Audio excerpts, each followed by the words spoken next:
So 2020, it sucked. There's no beating around the bush. 2020 was a bad year for most people. And I don't think I'm alone in saying that 2020 was really bad financially. But at the same time, it wasn't disastrous financially because I had some residual photography sales, including a pretty big sale of one of the images back there that ended up a cover image for a magazine. I want to talk on today's video about the process of how that image was made and kind of how it was sold as well. But first, today's video is sponsored by Squarespace.com. Squarespace is an awesome place to host your photography business website. For example, you can create a members area for your audience, or you can sell your various photography related products like prints and calendars, and you can really easily integrate it all with accounting and e-commerce softwares. Best of all, the beautiful templates at Squarespace make it really easy to build your business website and make it look professional in the process without any serious tech chops. So head to squarespace.com/BrendanVanson for a 10% discount on your first purchase. A couple of bits of housekeeping before we get into the photo. First of all, this muffin. This muffin has been here for like a month. It's like a rock. I used it as like a prop once and I just haven't brought it upstairs. I think I'll get ants. So forget I even brought that up. The second thing is, a viewer on the channel had a really good idea. A guy by the name of Brandon, which is almost a really awesome name, sent me a message saying, can you send me a postcard? I don't want it to be like fancy or packed or whatever. I just want a postcard since you showed the ones you made the other day. And I was like, that's actually a really good idea. So over on my website, brendanvanson.com or brendansadventures.com, you can actually buy postcards and the price is up to you. I've left it basically open. And what I'm going to do is I'm going to send you a postcard from Portugal. Kind of like this one. This one's from Lagos itself. You got Lagos, you've got, you know, your typical address bar and stamp bar. It says photography by Brendan Vanson. And then I'm going to personalize everything, send you a little message written by hand and sign them. So if you guys want a postcard sent to you anywhere in the world, let me know by buying one over on the website. I'm really excited for this because I think it's going to be a really fun way to connect with the community. Let's get into it. The photo that you see way back there, you might not see it, so I'll put a big version up right there, is from Mongolia in 2019. And I believe it was October, I found out that it was the cover image for Nature magazine, which is a pretty big magazine. And the sales price was pretty big. And interestingly, I didn't even know it sold until somebody who is subscribed to the magazine sent me a message with a photo of it saying, hey, cool to see your image as a cover. I had no clue it sold. So I want to talk about that process from start to finish, how I made the photo and then how I sold it. So to start things off, we're going to go back in time to Mongolia to the morning I actually made that photo.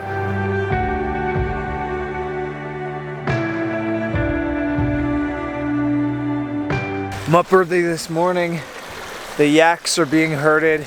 There's about 4 billion goats over there. And this peak off in the distance has some fresh snow from the rain yesterday and some clouds on it that look like they're catching some light. So I'm doing something I haven't done the whole trip in Mongolia so far, which is get out my wide angle lens.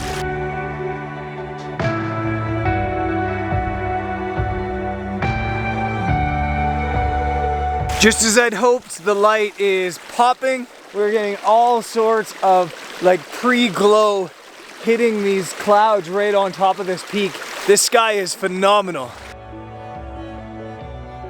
Okay, Greg's B-rolling the third shot of the morning, which is a bit... Wait, I'm not allowed to talk, I forgot. Stop talking, Greg. Some people. Anyways, the third shot of the morning, and I'm going with some simplicity. This gur is the exact shape of this mountain, and so I've just plopped the gur right into the middle of the mountain, and I'm kind of using it as a layer for the mountain itself and the clouds and the light. The light's starting to disappear as the sun's coming up, but it's still working. 3 shots in about 15 minutes. They're similar, they're all using this mountain, but they're all different and they're all good. I actually think this one might be my favorite just because it has that simplicity that I've kind of been looking to try to do a little bit more. And yeah, what a morning. What a perfect morning. It's kind of crazy looking back at videos from 2019 when we could like go outside or travel. I honestly cannot wait to get back out there. I'm like, my skin just feels itchy. I just need to get out. Yeah, the making of that photo. Basically, when I go out to take photos, I'm not trying to make one photo. Because this is gonna sound super like elitist or cocky. I don't know what it's gonna sound like, but it's not gonna sound right. Most YouTube photographers, most YouTube landscape photographers aren't trying to sell their images. If they sell their images passively, they're stoked. But I don't think that that's their goal. Their goal is to create an image that they can sell as prints or maybe put in their calendar or just to have in their YouTube videos and on social media. They're not actively going out to try to make money. When I started my career as a photographer, I didn't have a YouTube channel. I was only trying to sell images. And as a result, I was really focused on trying to figure out the best ways to make money. And the best way to make money isn't going out to a location and trying to find the perfect composition and spending a full hour making the perfect photo. The best way to make money is two things. One, make a bunch of different photos every single morning. And two, find where there's a gap in the market.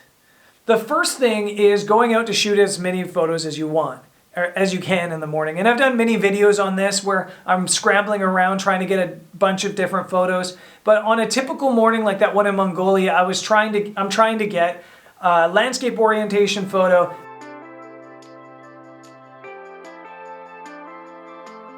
a vertical orientation photo,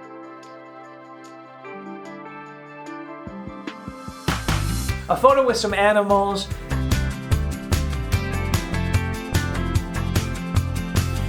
a portrait with some people,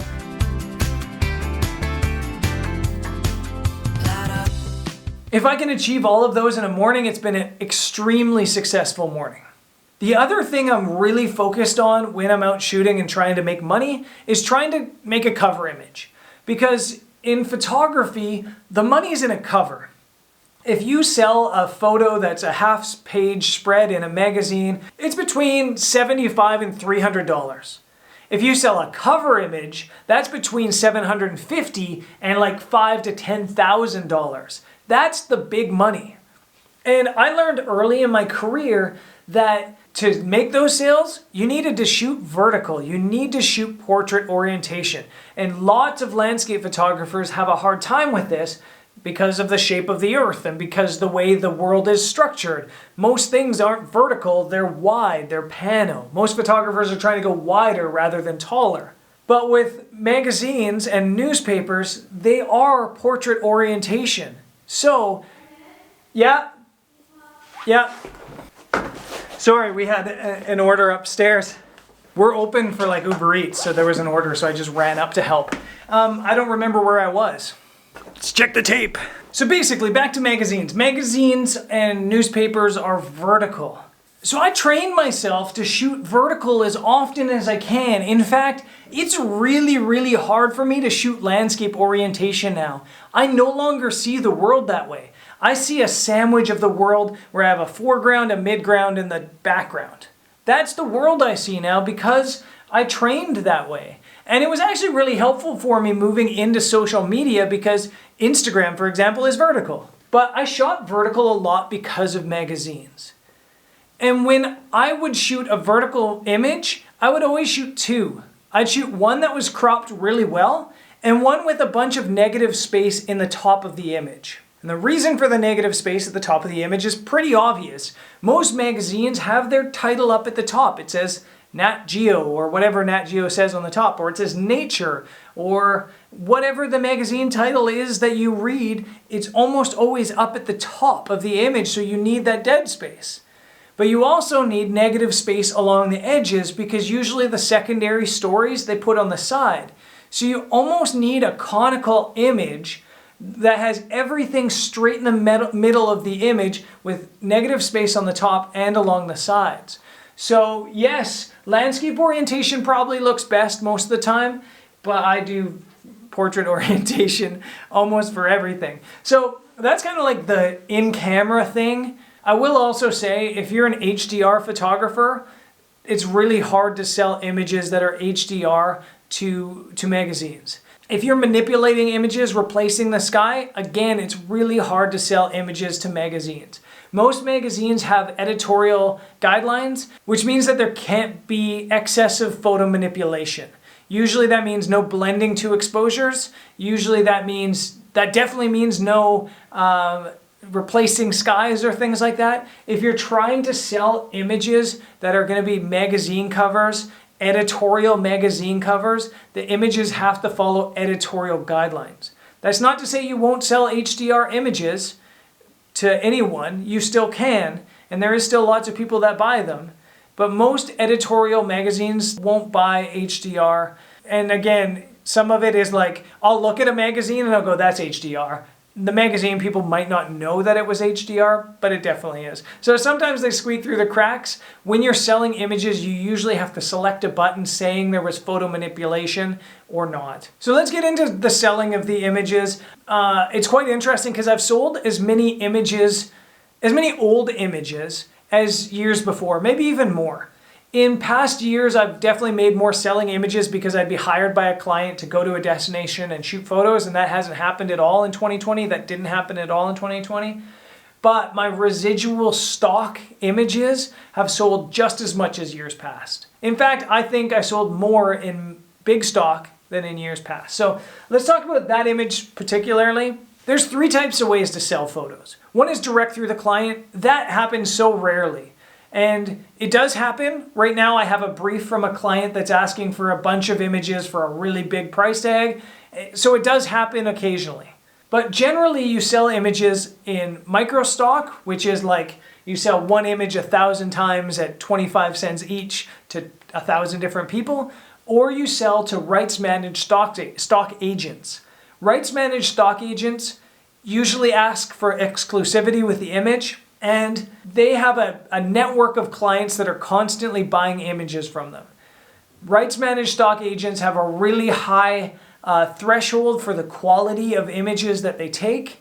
They do their absolute best to not sell your images for less, because generally if you sell an image to a client that's a big purchase, they don't want it also sold to other people. They want the exclusivity to it. Microstock, you might sell your image 1,000 times for 25 cents, whereas a rights managed agent might sell your image once for $250. My rights managed agent is Tandem Stock Stills in Motion. They're awesome. They're fantastic. They are really good, especially if you're in the US and you're American, you do a lot of outdoor sports and stuff like that. My portfolio is a little bit more wide-ranging, so I don't do crazy well over there. But I think if you were in the US in national parks all the time, especially doing outdoor sports, you would do really well with Tandem Stock. I have a pretty big library over at Tandem Stock. I think it's about 800 to 1,000 images. And like I said, I haven't uploaded an image almost in a year because I haven't been shooting in almost a year. And I've still managed to make a pretty decent amount of money this past year from those past year's images. So my advice to you as photographers trying to make money from photography is understand that it's really hard for people to find your work. So find ways that make it easier for people to find your work. And social media is great, but I don't think I've sold that many images directly from Instagram, for example. You have to use agencies, and it's not ideal because they take a cut, but you will make more money in the long run through them.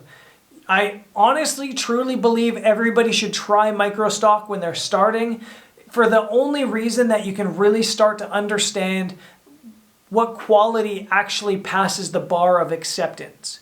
Once you start meeting those quality standards of microstock, then it's time to maybe upgrade to trying to find a rights managed stock agent.